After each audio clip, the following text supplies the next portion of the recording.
You can do everything right. Save diligently, invest wisely, and retire in your early 60s and still run out of money because of one thing: the timing of a market crash. Today, we'll talk about the strategies that can help you protect your investments in retirement, not just from losing value, but from losing the ability to sustain your lifestyle.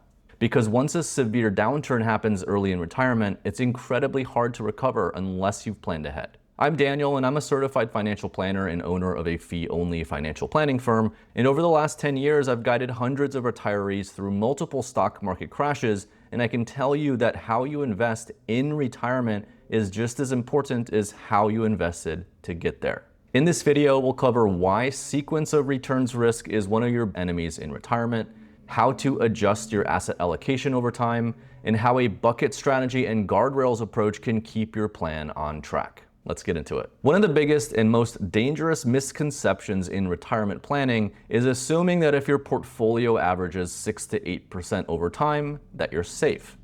For decades, the standard playbook for retirement was simple: keep a 60-40 stock to bond portfolio and follow the 4% rule. And on paper, that feels safe. In practice, there are three big problems with this approach.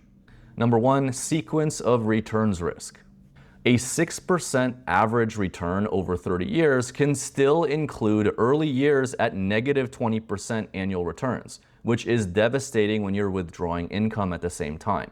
If your first few years of retirement are down years, every withdrawal permanently locks in those losses and shrinks the base for future growth to build on. Layer in high inflation and your spending power takes a double hit. The point is, the order of returns matters just as much as the average return, especially in the first 5 to 10 years of retirement. Number two, bonds aren't a flawless safety net or hedge against stock market risk.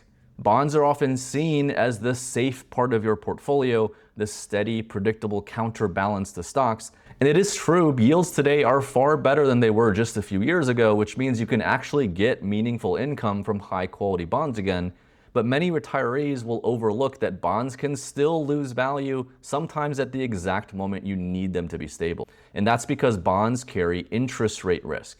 When interest rates rise, the market value of existing bonds falls. And if you need to sell those bonds to fund your living expenses, you could be selling them at a loss. We saw this play out pretty dramatically in 2022 when both stocks and bonds fell at the same time and inflation hit 40-year highs.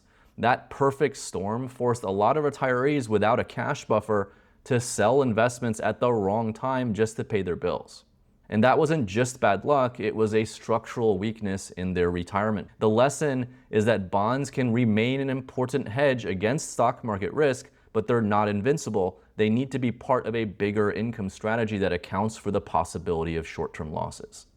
And number three, fixed inflation-based spending, regardless of market performance, isn't really realistic. The original 4% rule isn't just 4% of whatever your portfolio happens to be worth every year. It's 4% of your starting balance adjusted upward for inflation every year after that.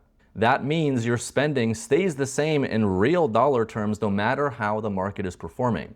And this can be a problem in bad years.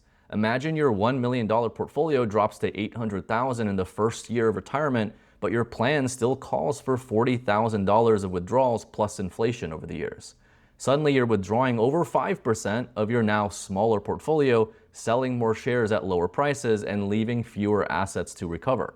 Now, some retirees can use a variable percentage approach where withdrawals will rise and fall with the portfolio value, and that can preserve assets in down years, but it also means your income can fluctuate a lot more than you might like it to. The key is to find a middle ground, one that gives you stability in your spending while also still protecting your portfolio when the markets go down. And that's what we're going to talk about next.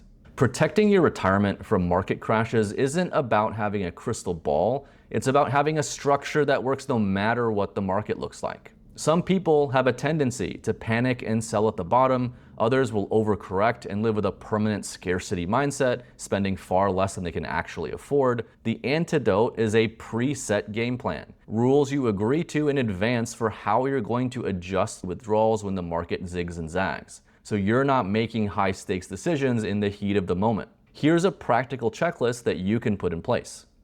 Number one, a bucket strategy. Think of your retirement portfolio like a boat setting sail on a long journey. The markets are the ocean, sometimes calm, sometimes stormy, but always unpredictable. The bucket strategy means putting your money in different buckets for different purposes. So in this case, the first bucket is your cash bucket, and in this metaphor, cash is your life jacket, your immediate safety gear. You keep 1 to 2 years of living expenses in cash or ultra-safe investments like short-term treasury bills, high-yield savings accounts, or money market funds. This isn't just dead money, it's the cushion that allows you to ride out market downturns without panicking. Imagine you retire and within the first year, the market drops 20%. Without a cash bucket, you'd be forced to sell investments while you're down just to cover everyday expenses. But with a well-stocked cash bucket, you can pay your bills from the safe assets and give your stocks and bonds time to recover. That difference alone can prevent you from locking in losses and derailing your long-term plan. Number 2, consider a balanced asset allocation, stability with growth. While the cash bucket is for the near term, your longer term buckets need the right balance of growth and stability. At the start of your retirement, you may want to be slightly more conservative than you were while working, perhaps a 50-50 or 60-40 stock to bond portfolio, depending on your goals, your risk tolerance, and other income sources. The purpose isn't just to avoid risk entirely though. After all, you still need growth to keep pace with inflation over 20 to 30 years. So instead, the goal is to smooth out the ride so you're not forced into bad decisions when the markets start to tumble. And this stability makes it a lot easier to stick to your plan through both bull and bear markets. Number 3, consider a dynamic spending model, like the guardrails approach. Traditional retirement advice often assumes a fixed spending level adjusted for inflation every year, no matter what the markets do. But that approach can drain a portfolio really quickly if you hit a bad stretch early on. A guardrails strategy builds flexibility into your spending plan. Basically, you set a comfortable range for your withdrawals, maybe between 3.5% and 5% of your portfolio. If the markets are strong and your portfolio grows beyond your upper guardrail, you give yourself a raise. And if the markets are struggling and you dip below your lower guardrail, you temporarily trim spending until the portfolio recovers. This dynamic method helps protect against the risk of running out of money while also giving you permission to actually enjoy more of the money when times are good. And finally, number 4, annual reviews, your retirement health checkup. Retirement planning is not set it and forget it. Once a year, I recommend sitting down, working with your financial planner to review your portfolio, review your spending, your withdrawal rate, and your overall lifestyle goals, because things are going to change. Markets change, inflation changes, and perhaps most importantly, you change. Your health, your travel goals, your priorities, even your definition of what is enough can shift over time. Reviewing your plan at least annually makes sure that your plan stays relevant and on track instead of quietly drifting into the unknown.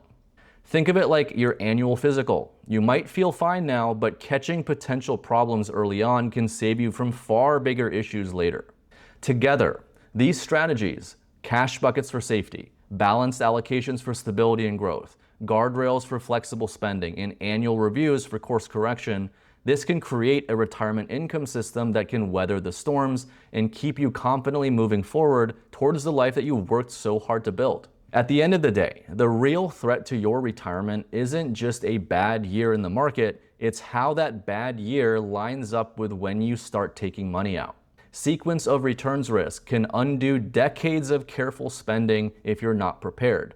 The old 60-40 portfolio and fixed spending approach might look safe on paper, but without flexibility, a cash buffer, and a plan for adjusting in rough markets, it can leave you exposed. If you found this helpful, please hit that like and subscribe button. And if you'd like to see how these strategies can work in your own retirement, schedule a consultation using the link below. Thanks for watching. See you next time.